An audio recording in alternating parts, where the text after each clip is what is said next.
televisão. É. Cara, a gente tava lá eu tava com um grupo de brasileiros e eu nem conhecia o DAZN, o DAZN. DAZN, que foi por lá que a gente assistiu os jogos quando a gente tava na Uhum. casa. Tem até o fenômeno Cazé TV também, que, Sim. enfim, o que dá pra tirar já de insight? Eu sei que a gente já falou disso, né, de direitos de transmissão em alguns episódios do Sports Market Makers, mas me deu a impressão que talvez aí tenha saído os grandes vencedores, assim, desse formato global aí. Mas Uhum. o que dá pra já tirar de conclusão desse formato de transmissão de um evento global futebolístico? Acho que antes de entrar no formato, né, acho que é importante explicar, né, para quem não sabe o que é o DAZN e por que a gente chegou nesse contexto aí deles terem os direitos globais. Né? Quando a FIFA, olhando pelo lado da FIFA primeiro, né, quando a FIFA criou o conceito do Mundial de Clubes, 3, 4 anos atrás, ela começou a tatear o mercado e a gente falou com bastante gente sobre isso. Né? Eu conheço bastante gente que já trabalhou no DAZN lá no escritório de Nova York, e algumas pessoas até já saíram. E a gente tem, né, bons relacionamentos com o pessoal que trabalha na Apple, na área de direito de transmissão, na Paramount. Então, assim, eu conversei com bastante gente que fala, cara, a FIFA tá fora de si. A FIFA tá querendo vender os direitos de um torneio que nunca foi feito. Tudo bem que vão ter as grandes marcas do futebol mundial, mas ninguém sabe qual que é o apelo de audiência desse negócio ainda, mas ela quer vender por $1 bilhão.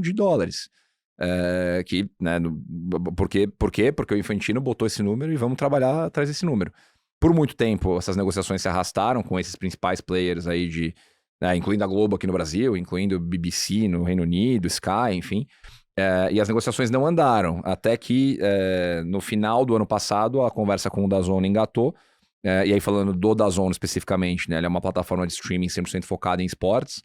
Né, eles se posicionaram no momento da fundação da empresa lá em 2017, 2018, como o Netflix dos esportes, com um modelo que demanda muito capital, né? Então a empresa teve que ter um dispêndio grande de capital para comprar o direito de transmissão, né? A maturidade do business de transmissão esportiva ela é complexa no começo, que você tem que botar muito dinheiro na frente para ter o direito de transmitir, para depois produzir, para depois vender para os anunciantes e recuperando isso com o tempo.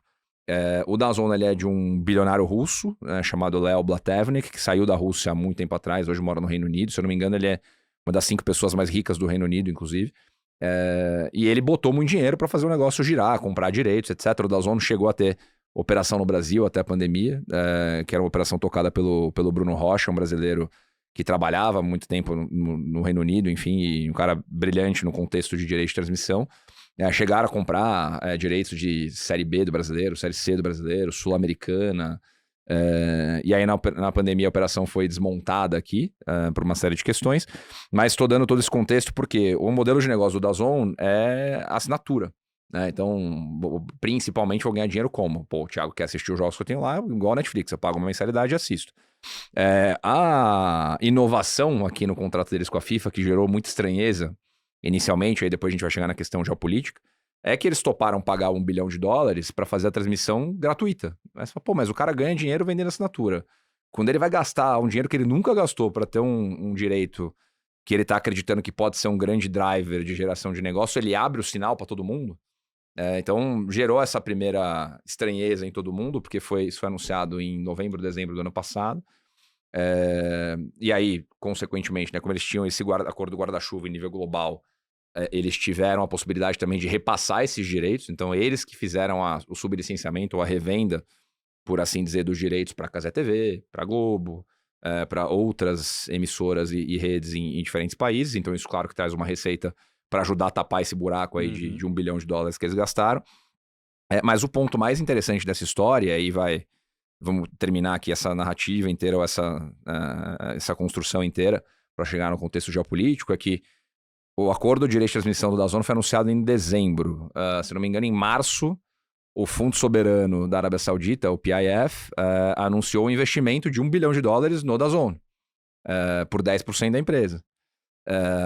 E aí, em abril, a FIFA anunciou uma bolsa de premiação geral de $1 bilhão. para todos os clubes participarem do negócio. Então, né, não precisa fazer 2 mais 2 para ver que essa conta dá 4. Né? Então, o que aconteceu? Né? Num contexto em que a FIFA tinha acabado de dar a Copa do Mundo de 2034, né? Quem venceu o processo BID para a Copa do Mundo de 2034 foi a Arábia Saudita. A Arábia Saudita, que já há alguns anos vem numa política ultra expansionista em termos de usar o futebol como um espelho ou uma bandeira da Arábia Saudita no mundo inteiro para posicionar o país, abrir as portas do país para o mundo inteiro, gastar o que está gastando lá com o Cristiano Ronaldo, Neymar, enfim, vários jogadores que estão lá. Então, o investimento saudita no futebol é muito grande hoje, conseguiu ganhar uma Copa do Mundo e, consequentemente, depois fez um investimento no DAZN, que tem os direitos da Copa do Mundo de clubes no mundo inteiro. Então, tem uma triangulação aí que foi feita entre Fundo Soberano da Arábia Saudita, DAZN e FIFA, que resultou nessa conclusão aí do DAZN abrir o sinal para todo mundo, falar, cara, pra gente é importante que todo mundo assista, não vou vender, vou dar de graça. Por isso que a gente chegou nessa situação aí de vocês conseguirem ver sem pagar uma assinatura.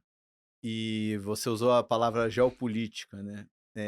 2021 também foi um ano, aliás, veio 2022 isso, né? Foi o ano do início da guerra. Da guerra da Ucrânia, né? Ucrânia e Rússia, onde começou o que alguns podem chamar de confisco, mas simplesmente boa parte do lado, o eixo do mal ali, o lado oriental ali, que estava apoiando a Rússia principalmente, começou a ter maior dificuldade de transitar dinheiro. Transitar o dinheiro ali, teve até os dinheiros aplicados nos Estados Unidos, os times nas ligas europeias.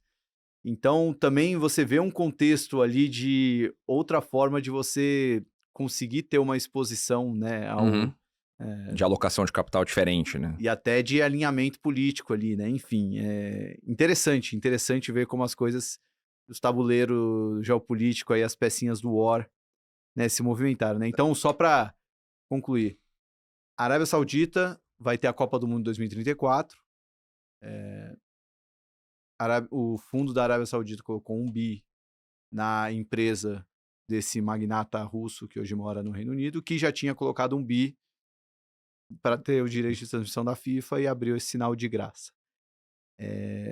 Dá para falar que é totalmente casual isso, totalmente coincidência, ou tem um pouquinho dos dois? Não, acho que tá tudo andando junto, assim, e, né, naturalmente quem tá ouvindo a gente aí pode questionar se é ético ou não é ético, se é, né, moral ou imoral, mas na prática não fizeram nada de errado, né, a FIFA tá negociando o direito de transmissão com uma empresa que tem como modelo de negócio comprar o direito de transmissão e transmitir jogos. O Fundo Soberano da Arábia Saudita investe em diversas companhias no mundo inteiro. Então, né, até eles usaram na argumentação para justificar o investimento no DAZN o próprio Qatar, porque o Fundo Soberano do Qatar, ele tem um investimento num canal que chama beIN, que é um canal grande na Europa, transmite muito futebol também, etc.